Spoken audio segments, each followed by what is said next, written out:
په داسې حال کې چې اروپا د انرژي له کړکېچ سره مخامخ ده. دوی لا تر اوسه بدیل نه دی موندلی، ځکه خو لا به هم له سکرو کار اخلو. دمګړۍ د اوکراین جګړې د اقلیمي بدلون پر وړاندې نړیواله مبارزه پیکه کړې. له پایلو یې یوه دا هم ده چې اوس مهال د روسیې له ادارو سره رسمي اړیکې امکان نه لري.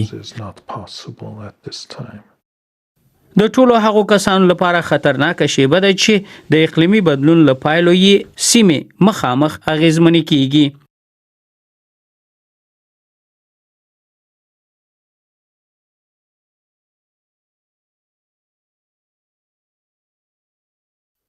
موږ د ځمکې په لوړه برخه کې ژوند کوو. ټوله نړۍ پر موږ راګرځېدلې.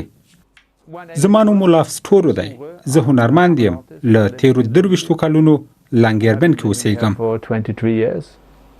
موږ د سوالبارد په پلازمینه کې د اولوف او د هغه سپي باس لیدو ته ورغلو. د ژوند د ټول هنري کار الهام یې د دې ځای له ځانګړي جغرافیې او شمالي قطب له چاپېریال اخیستی. پر 10 د فبرورۍ څومره شین رنګ چې تصور یې کولی شئ، تاسو یې ګرد چاپېره لیدلی شئ. شپه او ورځ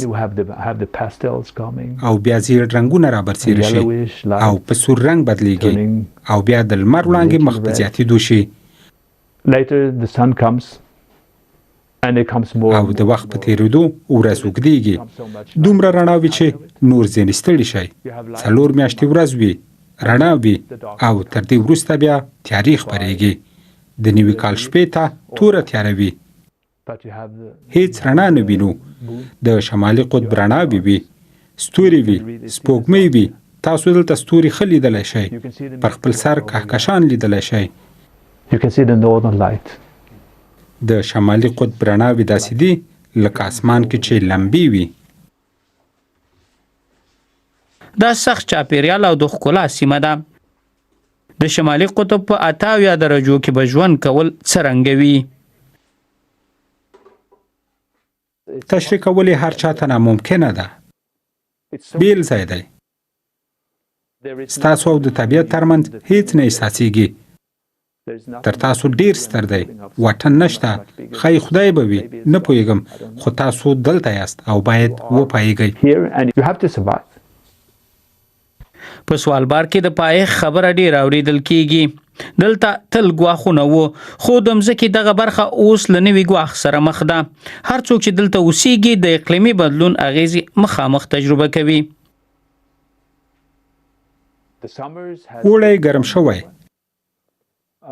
کنګل نه تر سترګو کېږي. دا ځای بدلیږي.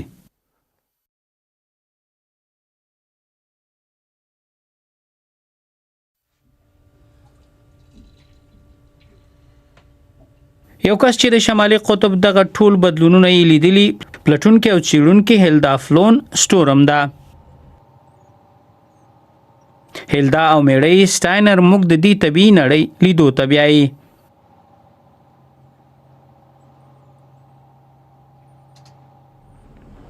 څه به وینو؟ که بختور وو نو ویلز نهنګان به ووینو. هوسیانې او مرغان هم لیدلی سو. شاید د شمالي قطب ګیدړه مو تر سترګو سي. که ډېر بختور وو نو قطبي ایږې به هم ووینو. او سم لاسي مو بخت بیداره شو. هیلدا 3 ژوي ولیدل چې یوه یې مور او 2 بچي دي. په زړه پورې ده. په زړه پورې دي. دوی آرامه ښکاري. بیخي آرامه دي. بچې وینئ چې مور سره لوبې کوي. So, but yeah, they're super calm. To survive as a polar bear now, I think you have to be...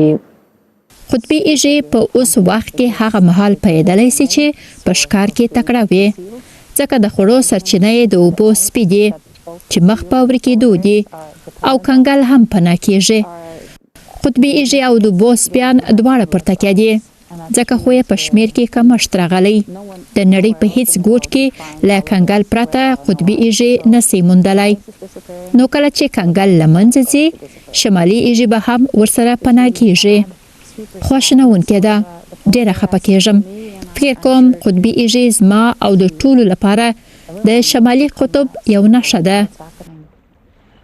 د 1980 کلونو را په دې خوا په اوړي کې د کنګل کچه نیمه شوي او ځینې ساينس پوهان ویره لري چې په 2015 کال کې به هیڅ پاتې نه وي. دلته قطبي ایږې دومره وږي دي چې پر مځکه هوسۍ ښکاروي.